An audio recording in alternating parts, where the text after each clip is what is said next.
Pessoal, muito bom dia. Eu sou o Christian, tá? Christian Max Picelli. É o Max974 do canal Discord aí, Hackintosh Beyond. Fui convidado pelo nosso querido Henrique, que criou o canal. E parabenizando primeiramente aí o site. E eu venho através desse vídeo, tá? Trazer as bases do Hackintosh. Eu vou fazer vários vídeos, né? De tentar fazer de forma clara e precisa, né? Para aqueles que estão começando no mundo Hackintosh. Primeiramente, o Hackintosh ele nunca vai ser 100% compatível com nenhum hardware, porque ele não foi feito para os hardwares convencionais, que são feitos para Windows, Linux, né? Enfim. O macOS é o melhor sistema operacional do mundo, na minha opinião, tá?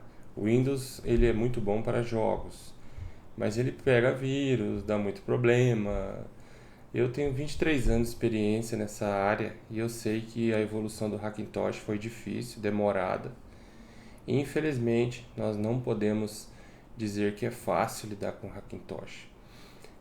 Hoje em dia existem programas que tentam trazer as bases das tabelas ACPIs, né, para que o Hackintosh funcione de acordo. Pessoal, a primeira coisa que nós temos que ter em mente é que para você começar com o Hackintosh, você tem que se perguntar se a máquina que você tem é de certa forma compatível. Hoje os desktops são muito próximos do 100% compatível, desde que você adquira as placas mães e as placas de vídeos adequadas. Então eu recomendo, tá? Não estou fazendo propaganda aqui, eu recomendo as placas da Gigabyte, que são as melhores na minha opinião e nesse tempinho de 23 anos de experiência com Hackintosh, tá? Então, quando você adquirir uma placa mãe, se pergunte custo-benefício.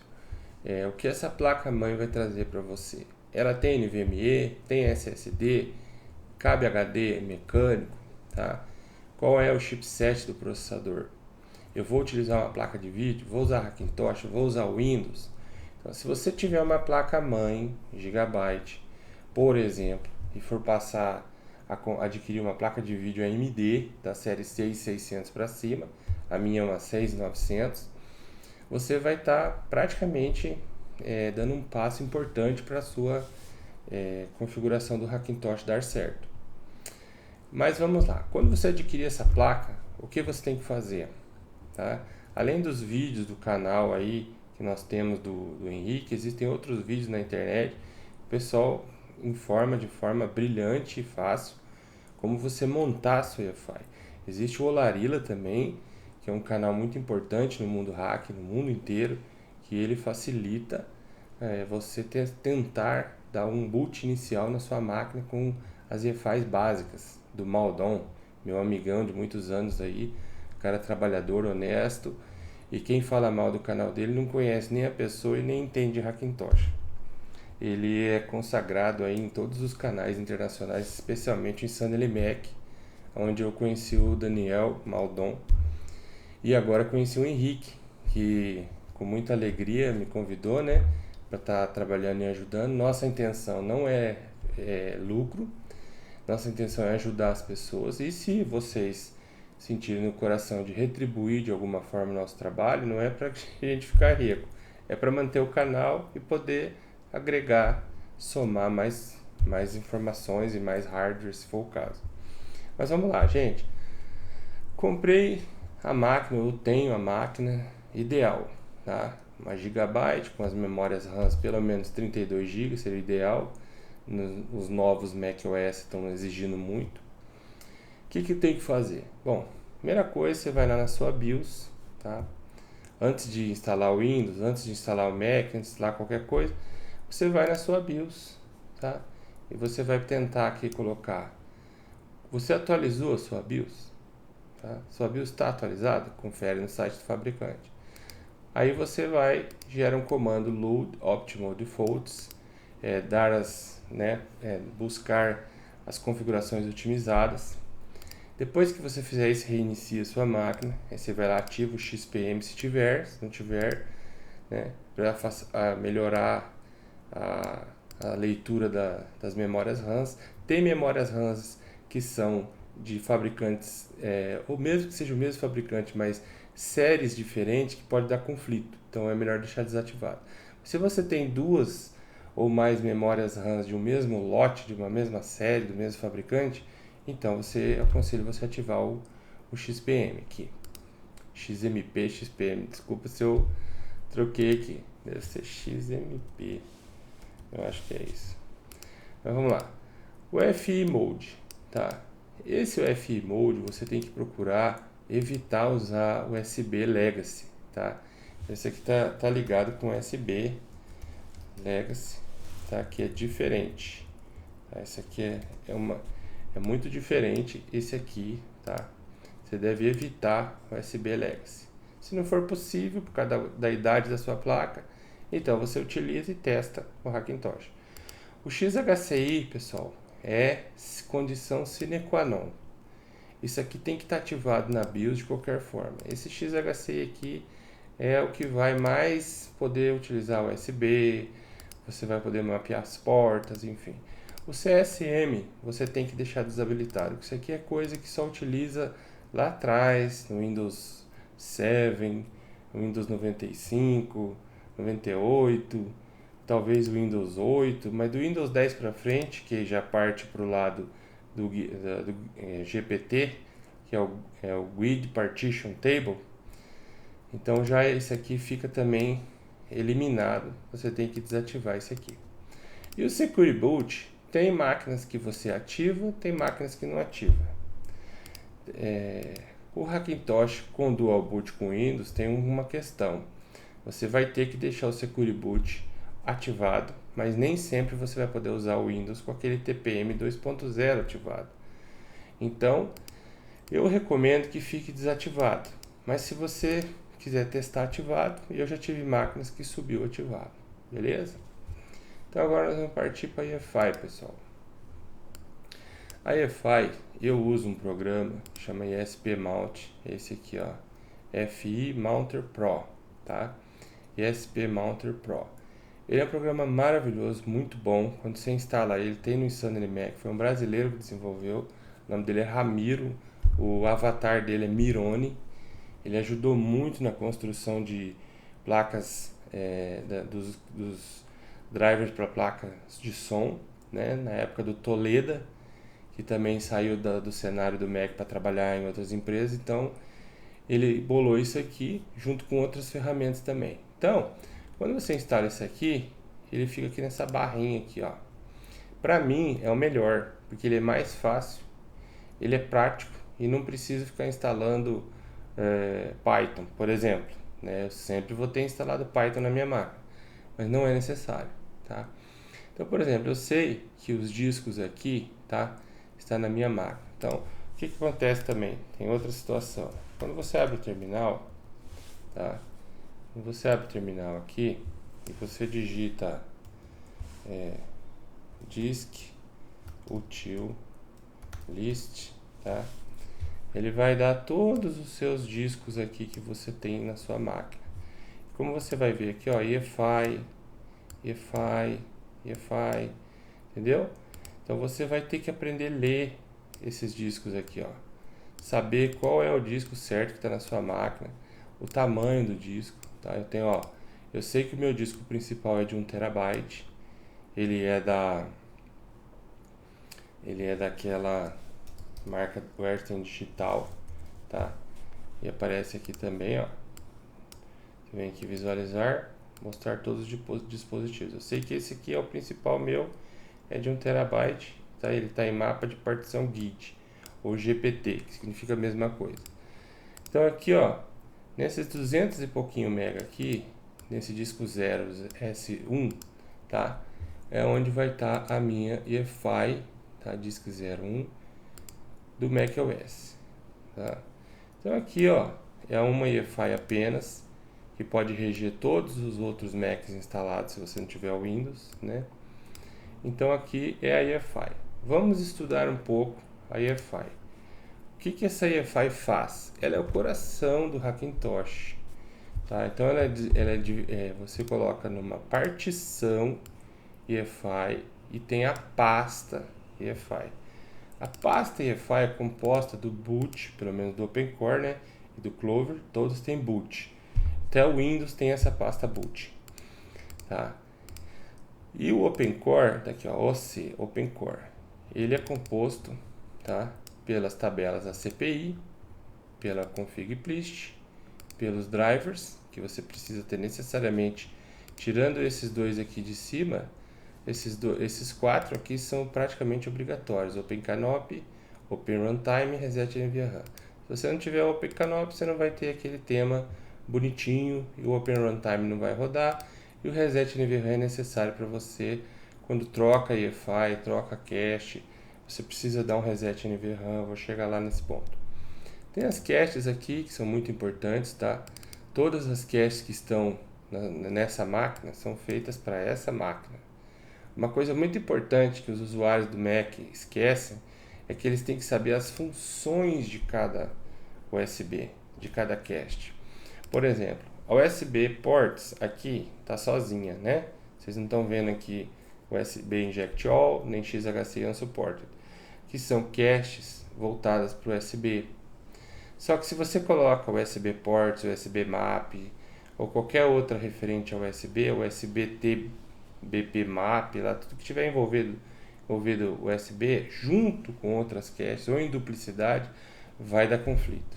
E eu já vi muitos usuários novatos que estão ainda caminhando, né, para aprender, colocar caches iguais. A mesma coisa acontece com a cache Airport da Intel, da Airport Broadcom, né? A Broadcom está caindo agora do uso por causa do Sonoma, mas ainda no Ventura, Monterrey é muito utilizado. Tanto que aqui eu tenho duas placas, eu uso ainda algumas caches da Broadcom, porque eu anulei o Bluetooth da Intel, da minha placa nativa. Eu tenho uma Z790 da Aorus e eu tenho a placa PCI USB da Broadcom, tá? E também tenho a Intel, que é wireless, para funcionar. Então, quando nós vimos aqui, por exemplo, deixa eu só ver se eu consigo, tá? Por exemplo, aqui, usar o Hacking Tool, você vira aqui, a minha USB está toda mapeada, né? Já chego lá também. Você quer saber o boot que você está usando, ó? Você vem aqui no boot, as caches que você está usando, os discos e o PCI, modo de energia, ó, precisa corrigir aqui, ó, tá vendo? Então, vamos corrigir já aqui. Por exemplo, você vem aqui no Hacking Tool para verificar aqui, ó, sistema periféricos. Então vocês vão ver que eu tenho uma da Broadcom, a BCM Broadcom, e eu tenho uma placa da Intel aqui, ó.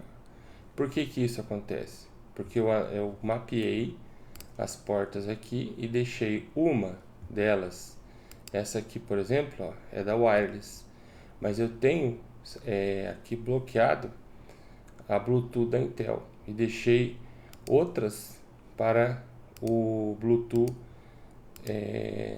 da Broadcom, que é nativa do Mac, tá? Então, galera, é o seguinte, isso aqui são as caches, tá? O Evergreen é uma das principais, são as necessárias, a virtual, tá? Essa é SMC Processor, a Restrict Events, NVMe Fix. Essa aqui é do cabo de Ethernet, né? Tem outras configurações de outras máquinas, pode ser diferente, pode ser Intel Mouse. A Lilo, que é a principal de todas, é a mandatória de todas, é a Lilo. Nós temos vídeos no canal que ensinam a compilar essas caches, que ficam muito melhores. As da Broadcom e a da leitura aqui do áudio, né, a Apple LC. Eu estou usando Intel, então é isso aqui que eu vou precisar utilizar, tá?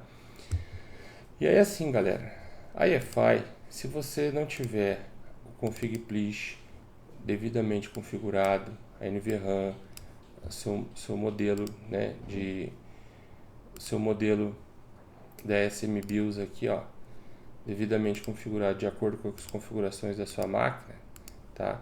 Por exemplo, eu tenho aqui um iMac Pro 1.1 que é muito bom para utilizar em desktop. E também tem todas as configurações aqui dos device properties necessários. Quem tem, por exemplo, laptop, precisa para ativar as placas de vídeo da Intel. Então aqui está a minha Broadcom, tá, do wireless, mas eu não estou utilizando ela como wireless. E tem da minha placa de vídeo, tá?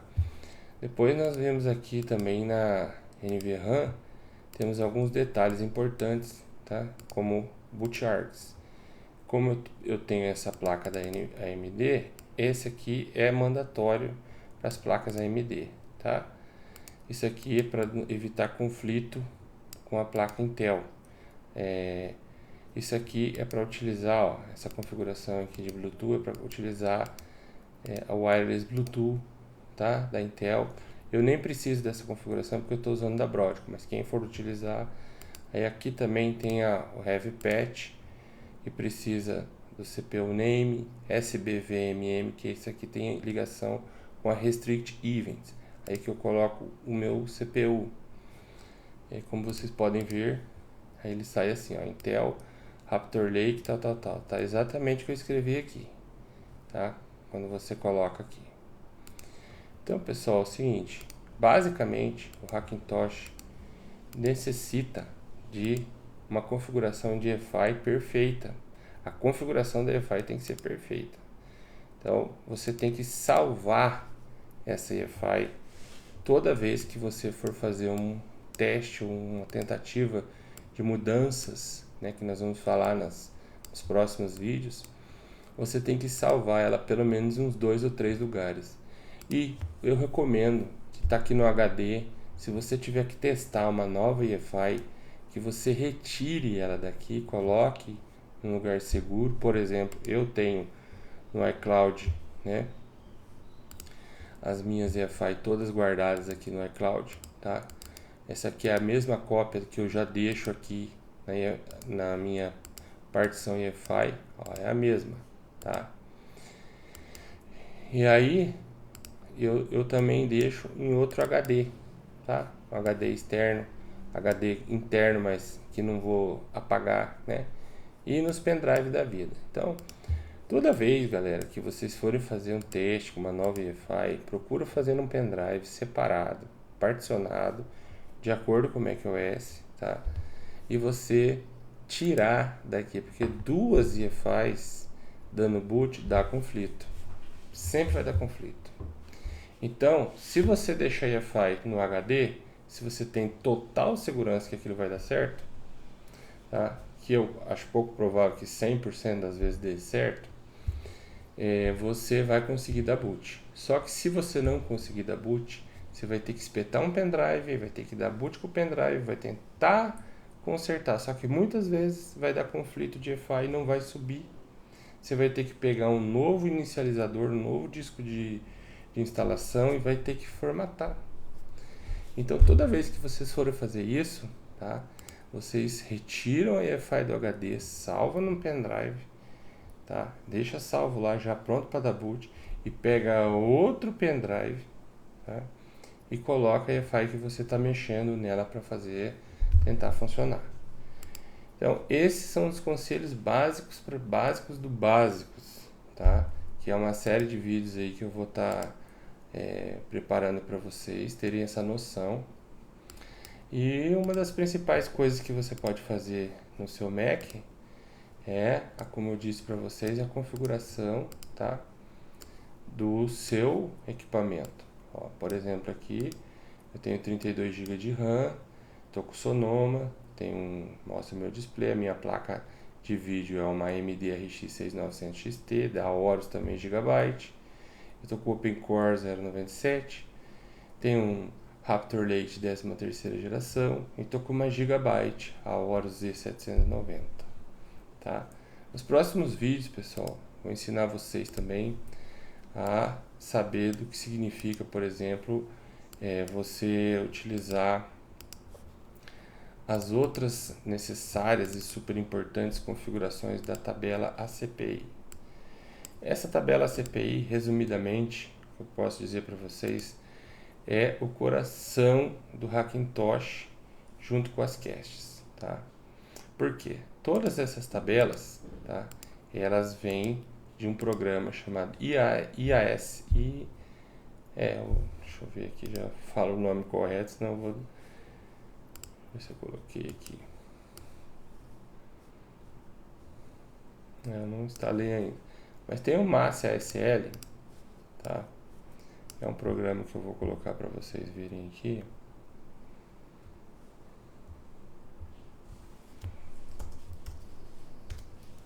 Ó, Massa ASL, tá salvo no outro HD meu.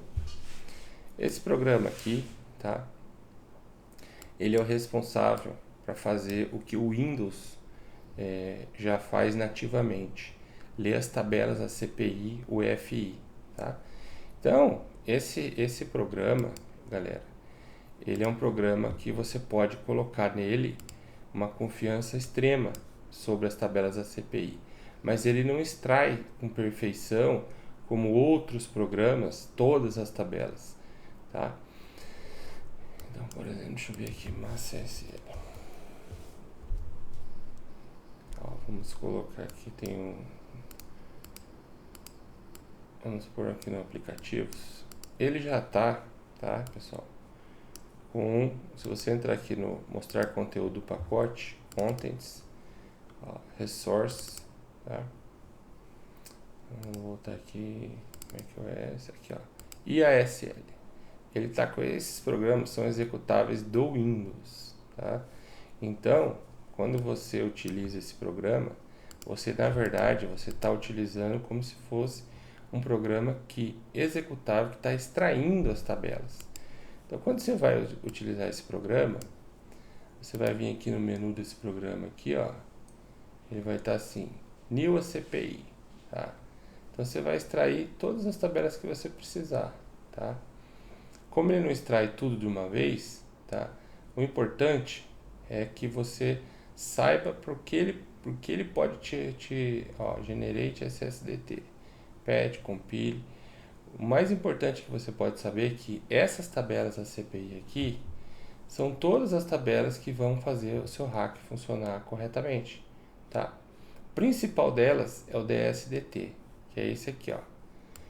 Quando você abre esse programa, tá? Quando você abre esse programa aqui, né? Cadê o Massa SL aqui? Quando você abre esse programa, automaticamente ele já lê nativamente o seu DSDT. Então, quando você quiser salvar esse DSDT, que todas as informações do seu hardware, você vem aqui, tá? Export Table Set, tá? Você pode salvar como? Ele vai salvar o seu DSDT. Vamos colocar aqui na mesa, né? Desktop. E aqui, ó, tem Disassembly, que é para você configurar, e tem o ACPI. Vamos salvar em ACPI mesmo, tá? Salvou? Salvou. Esse ACPI, tá? Pode ver que não tem DSDT aqui, porque isso aqui são derivados. SSDT são derivados, tá? Então, quando você salvou esse aqui, vamos renomear para DSDT. Uma vez que você abre novamente, tá? No Massa SL, você clica em Compile aqui, pode ver que dá muitos erros amarelinhos aqui. Só que esses erros eles podem ser lidos pela máquina sem problemas. Você precisa ter um conhecimento muito avançado para fazer esses erros sumirem, tá? Tem muitos usuários avançados como o Henrique, principalmente como o Maldon, que eles conseguem fazer isso aqui sumir. Como isso aqui tem muitas e muitas e muitas informações, o que nós fazemos? Nós usamos um programa que chama SSDT Time. Esse programa vai pegar essa DSDT e vai criar aquelas tabelas FI dentro da pasta OC, dentro da pasta CPI. Tem aqui a tabela DMARC, só com VTD habilitado na BIOS. Esse aqui é da placa de vídeo. Esse aqui é de energia. Isso aqui é referente à utilização do sleep. Esse aqui é os conflitos, tá? Que é necessário colocar. Tem mais outras e mais outras aqui. Esse aqui, por exemplo, é SM Bus, né? Essa aqui é a minha R-Hub das minhas que eu compilei diferentemente de alguns, onde tem aqui os parâmetros, tá? No USB é uma outra conversa também. Mas basicamente esse primeiro vídeo é só para vocês terem uma simples noção, tá? De como funciona a EFI. Depois temos aqui os tools, que é para limpeza do sistema. Tem os resources aqui que é necessário as imagens. Aqui é o boot lá dos temas, né? Bonitinho e tal. Vai ficar bonitinho o boot. Temos aqui o próprio OpenCore, né? Os drivers, a config please. Tudo isso tem que estar, como eu digo para vocês, tudo isso tem que estar de acordo, tá? Porque se você não tiver uma EFI perfeita e salva, né? Você não vai ter um Hackintosh funcional. Então o coração do Hackintosh começa aqui, depois da escolha do hardware e depois da BIOS, tá bom? Então esse é o primeiro vídeo, é só a base da base, tá? E nós sabemos que o macOS é um sistema fantástico. Então galera, até a próxima. Esse é o vídeo de introdução do Hackintosh. Logo logo a gente traz mais coisas para vocês aí na sequência, tá bom? Fique com Deus, Deus abençoe.